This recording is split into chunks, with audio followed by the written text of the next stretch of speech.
Hello everyone, Busy Gamer Dad back again. I'm going to be showing off another game for our session gameplay series here on the Busy Gamer Dad channel, where we take a look at a game over the course of 3 episodes, about 20 to 30 minutes long, see if it's something that you guys would like, see if it's something that you didn't know existed, forgot existed, and you want to wishlist it. I will have the description for the game and the link for it where you can pick it up, whether it be on Steam or on the PlayStation Network, on Xbox Live, or even maybe Epic or something like that. So you guys can get these games for yourselves or wishlist them and pick them up when they go on sale, which is what I do quite often with my gaming library. But that is not the case for this one, because you don't have to worry about wishlisting this game. This game is completely free, and it's made from one of the developers of Fable. So I figured we'd take a look at it. I actually saw another YouTuber recording this, and I picked it up right as soon as I saw the video, and it's 100% free at the time of this recording. I picked it up and it was completely free to play this game called Moonring. Now, this game is going to be a harkening back to like Ultima, old top-down type of graphics where you are the hero and you have to go on a quest and you have to save the world, etc. But it's not forgiving in any way, shape, or form. And I know that you guys don't want a big long intro because you're busy just like I am. You've got to rake the leaves, fold the laundry, do the dishes, get the dinner cooked, go to work, and all that other stuff. I show these games off as a form of self-care, so rather than do a big long-winded intro, we're going to kick this game off. This is my first time playing it, so I will tell you right now, I'm going to be bad at it. Please forgive me, okay?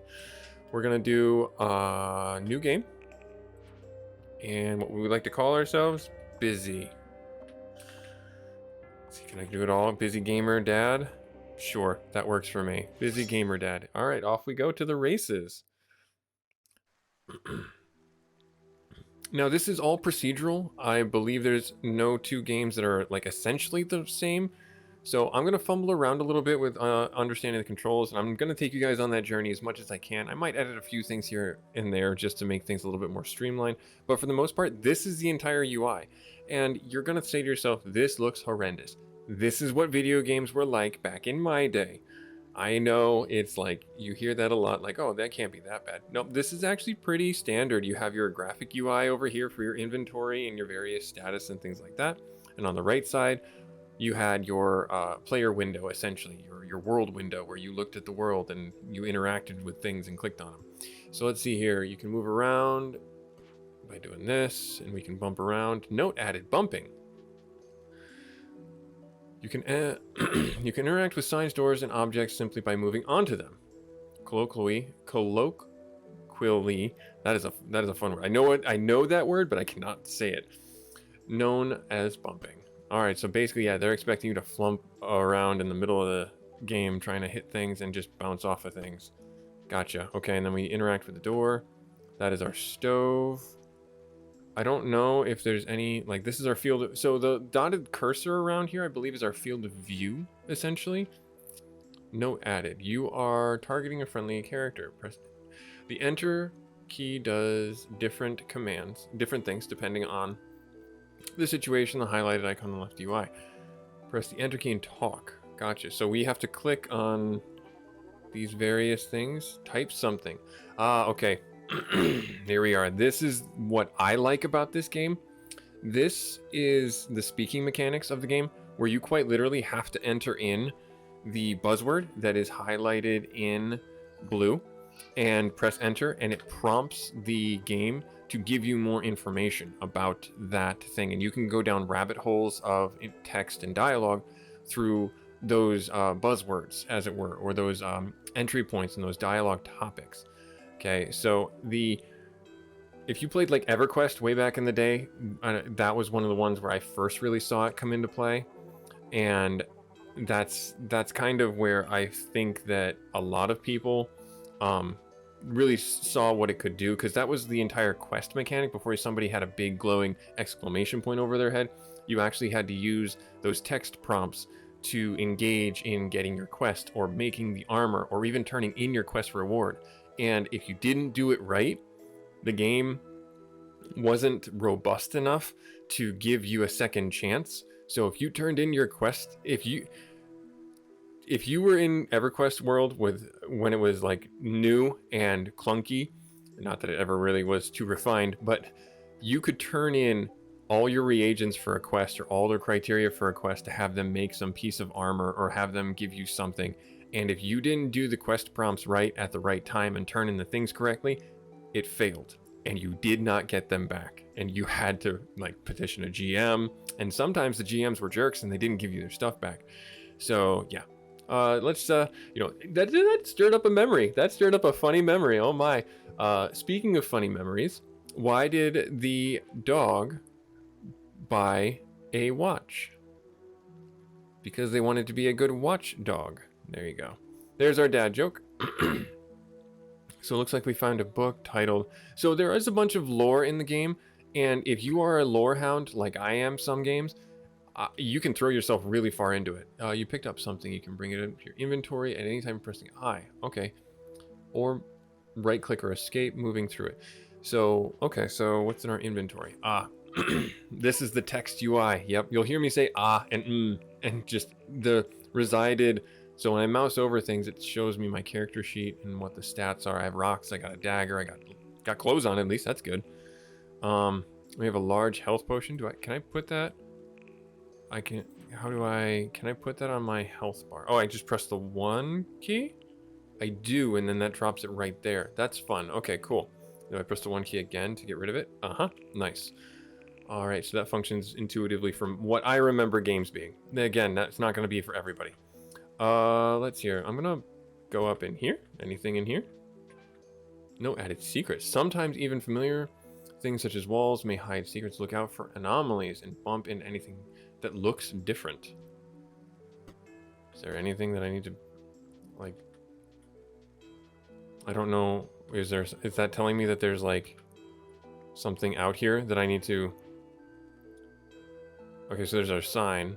So we're at the Yarrow Farms. Okay, cool. Nice. Okay, so we have our destination essentially. That I knew there was something around here. Okay, cool. Need a tiny key. Where would one find said tiny key? On the table?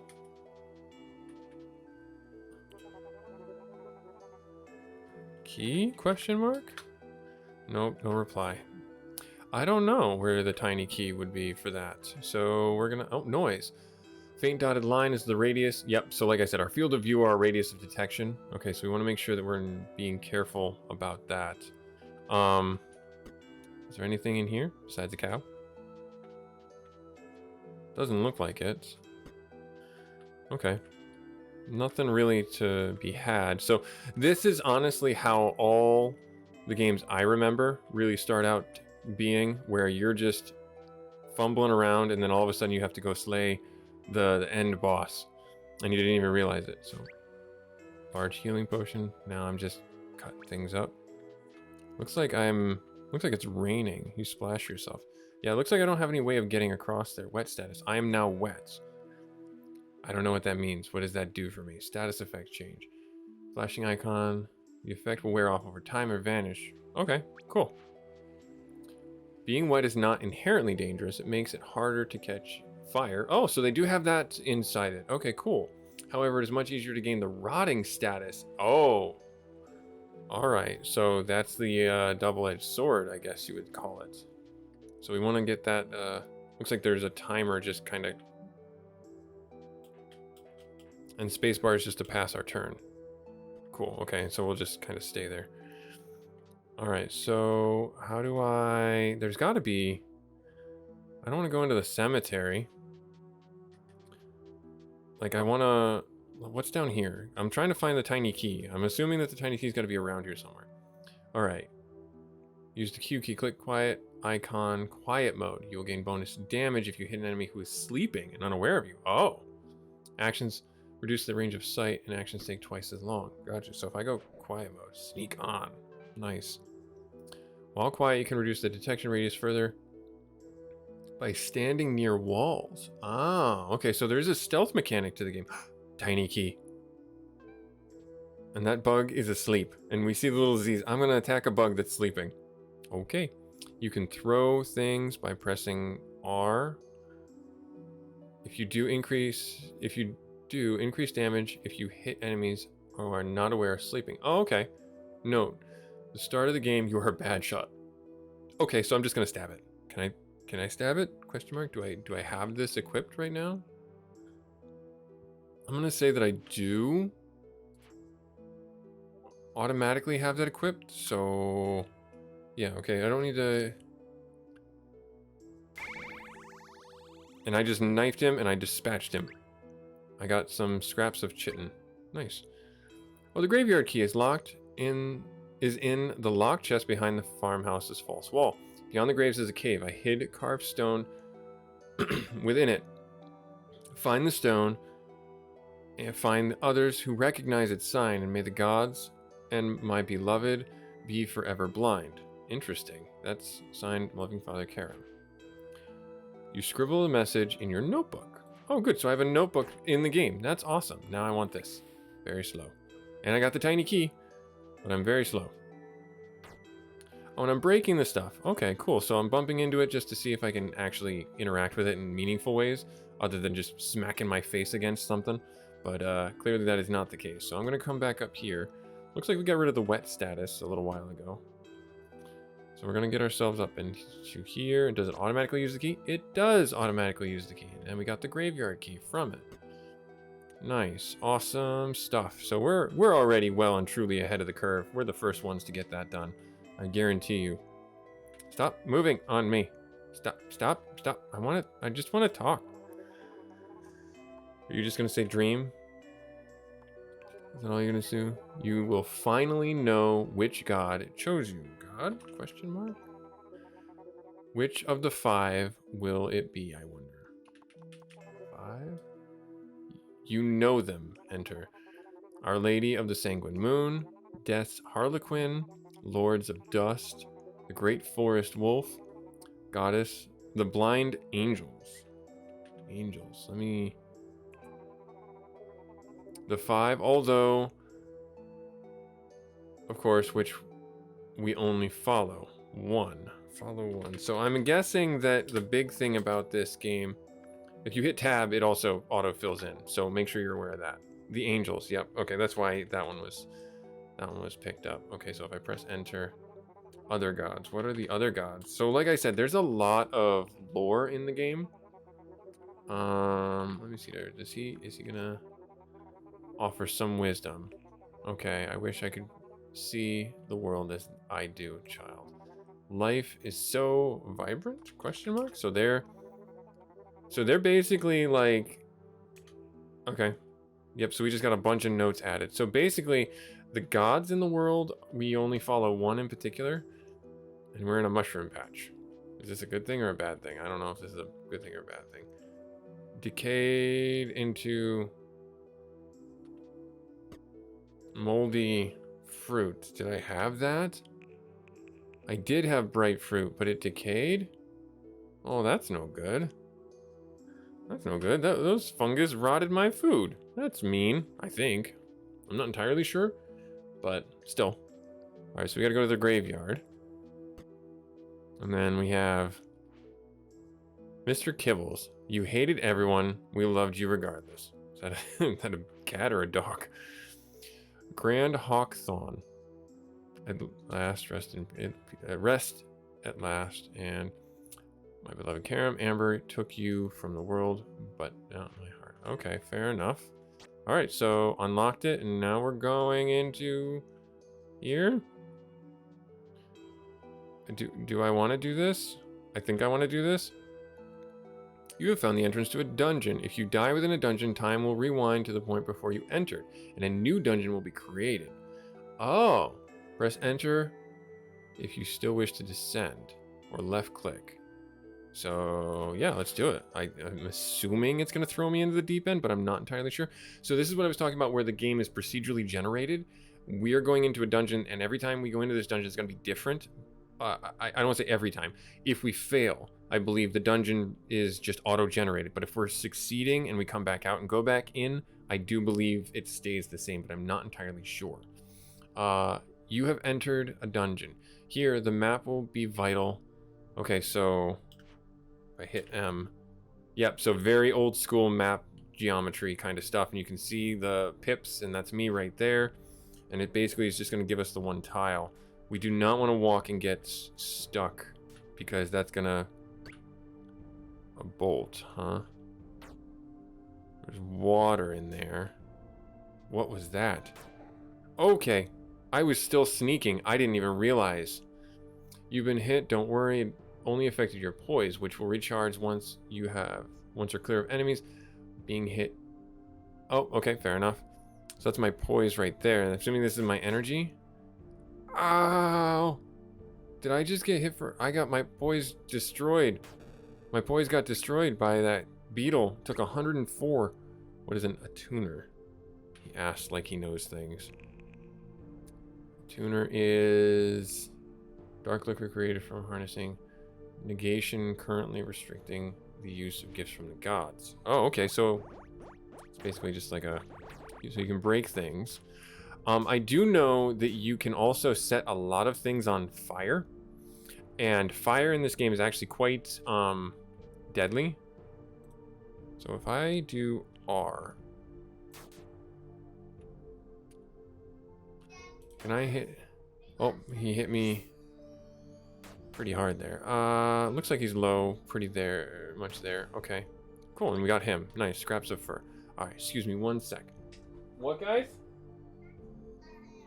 No, you guys are watching Pokemon for right now. Please let me finish up the recording, okay?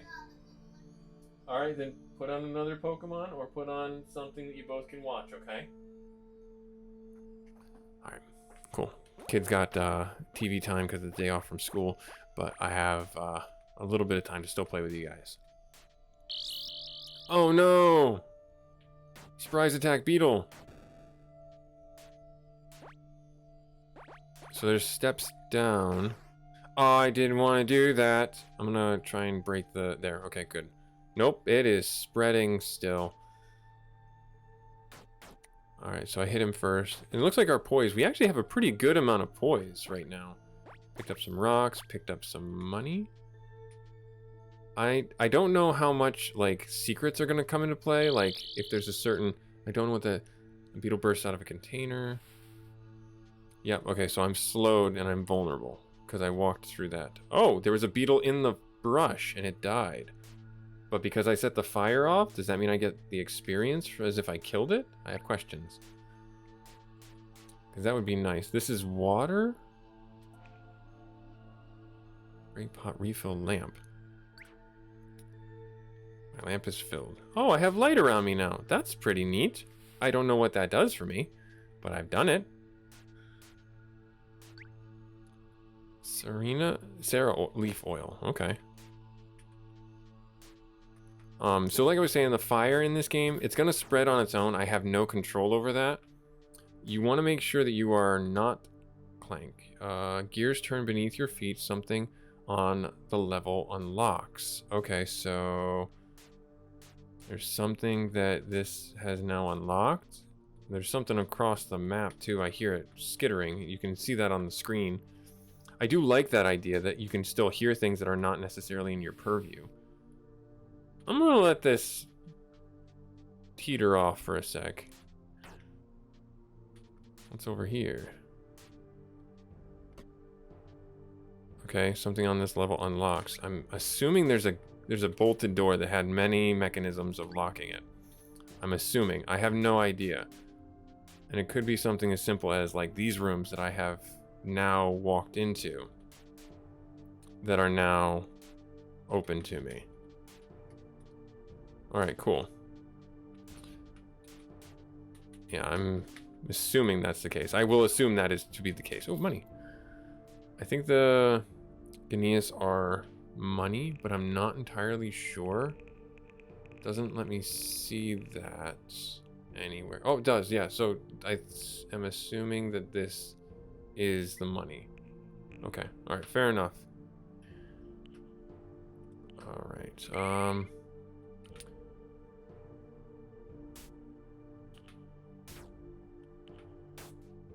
I hit you. I hit you with a rock. I think I need to, you know, practice it. I'm not sure how that will unwork. Ancient scrap metal. Okay, cool.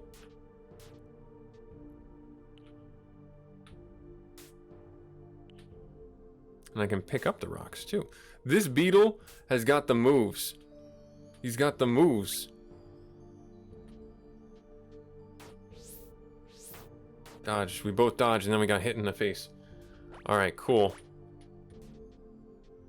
Nice. I'm not certain this is going to help me in any way. I hear something skittering, but I don't know how to get to it. So I'm just going to keep on wandering around until I find the way. Because I don't see any reason to go off of this level yet. So let's check real quick. Yes, okay, so that is actually in fact money. Guineas. I'm probably butchering that, and I apologize. So there's some rocks here. I don't want to leave this level just yet. I want to keep exploring and call it until I find... Because we knew there's something over here, and we know there's something over here. So I'm not looking to... Oh, I stepped in a spider web. What are you? 6 throwing knives. Does it prioritize throw? Oh, I just walked into a spider web again. Does it prioritize?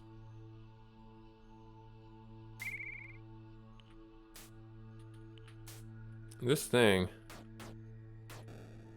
Let me see. Does it prioritize the throwing knives? I don't know. I'm not going to say it does or doesn't until that is 100% confirmed. I walked into it. Oblong maple key. Okay. Alright, so I'm assuming those pressure plates that I hit were for these 2 doors. Is that's what I'm gonna go with.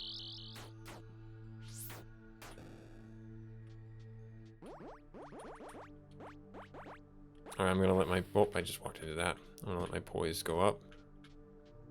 Oh. Run away. Pick up this shittin'.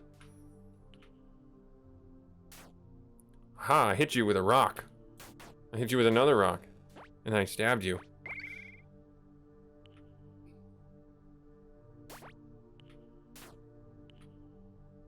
Actually, I want to knife you because you're within knifing range. Oh, this bat is making me work for it. And that also, so this is me imparting some gamer wisdom on you. If you see these little pockets right here, or like right here, you want to check those out. Or even like something as narrow as this, you want to check these walls out to see if there's a hidden passage there. Because chances are very good that there is going to be something in those hidden passages along some way to get even just a shortcut back to start or something. You're going to want to make sure that you are prioritizing looking for those, because quite oftentimes in games like this, that is where a lot of the super powerful stuff is going to be. So it's unlocked. Oh, I unlocked it with the... Okay, the oblong maple key. That is a wolf. Sure. I hit it. It hit me for a lot, though. I think I'm gonna win. Oh, no! My poise is broken. Can I run? I'm gonna throw a rock at you. I just walked into... Ow.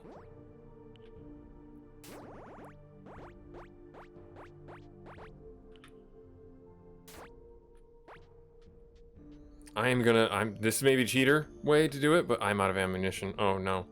Alright, let's see if we can do it. 95. Oh my goodness. You found a heavy copper key. Thank you, wolf friend, enemy, I should say. Is there a way for me to heal? I should put these on my 1 key. I think that'd probably be a smarter idea than just leaving them in my inventory, huh? Is there a way for me to heal my health in some way? Heal my health.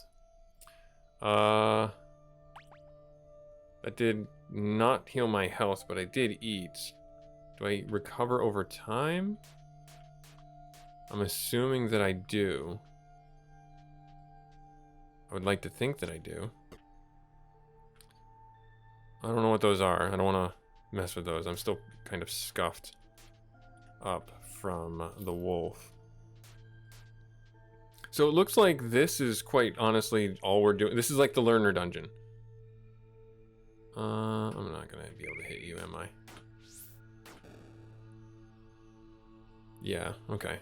So there's that. I don't know if there's anything other than what I've already encountered down here. Lots of money, though. I think that's really why this is what it is. It's a learner dungeon. So they're asking you to do the things that make sense for you to be able to do bigger, better dungeons. I don't know how the leveling system works in this game. Bitter leaf brew. What does a bitter leaf brew do? Oh. None drink its flavor, but many drink it for its flavor. But many an amber-maddened traveler has been thankful. It's focuses drink mind reality. Interesting. So it's like a curative for like a mental attack or something like that. I'm gonna say that's what it is. I didn't want to click that and break it, but okay. All right, so let's check our map here. Yeah, it looks like we're kind of done down here. We can go back up around here and go into this water area over here. Let's see what's over here first. I think this will be a little bit closer. We're still pretty hurt. I can dodge this guy pretty easily. If he doesn't hit me like that. This stone, oh, there's our stone. Okay, good. All right, this stone looks like the one Father spoke in the note. Perhaps Celaria will know something about it. I'm not going to be interested in fighting this thing. Doesn't look like I really need to either. Hit me in the back. Because that thing has free reign to run around in the water, and I can't get into the water to get after it, so I'm just going to leave it alone. I think I'd be wasting your guys' time and mine trying to fight it off. Anything in here? Hello? Oh, what are you? Oh, wait, no. If I do inventory, do I not have any more? Cannot equip, you make... Oh, we have to earn points to use it. Okay. To use it, you must earn and spend devotion to improve your attributes. Attributes. You just tried wielding something without the required attributes. To improve these, you will need find and spend devotional tears and perform a devotional task for your god. Each time your devotion increases, you gain 5 points in that god's chosen attributes. Oh, and that's the 5 gods, 5 attributes. Gotcha. Okay. So that tells me that I'm kind of out of luck to use those, but does it tell me how? +5 to finesse. Okay. Interesting. So I don't have any other way of using any ranged attacks. I'm quite literally out of ranged attacks. If I throw another rock, I'm out of ammunition. I wanted to pick up my rock, but... Well, you're not that bad. Okay, you're bad. You just exploded and then worm pod. Yep, that makes sense because these are worms now. And these probably hit for a little bit. Yes, they do. Oh no, poise is broken. I like the visual indicators letting you know that something bad happened. So that you're not just strong-arming it through and thinking you've got it, and then all of a sudden you're completely and totally dead. All right, and just like that, guys, we are at our time. You know, it's almost been 30 minutes. Thank you so much for sticking around for this. We just did our first dungeon crawl in Moonring. This is a game that's completely and totally free. I highly recommend you pick it up. I think that this game, because it's a free game, is just really a no-brainer to pick up. But it may not be for everybody because this is it. This is the graphical style that you're going to see. It's very Ultima, very old school, and very much like what I grew up playing as the general mode and the UI interface and everything like that. So it comes a little bit second nature to me, but it's not going to be second nature for everybody. And I can totally see how that would turn a few people off, but it's really worth it. It's a really fun investment in some time just to see how the video game develops, and the story doesn't sound too terrible either. Because, hey, it's from a developer of Fable. Fable is a huge game that was hugely successful because of its narrative story. So, like, comment, subscribe if you feel so inclined to the Busy Gamer Dad channel to see where this goes, and where we take other session gameplay series here, where we take 20-30 minutes, take a look at a game over the course of 3 episodes, and we'll catch you in the next one. Later!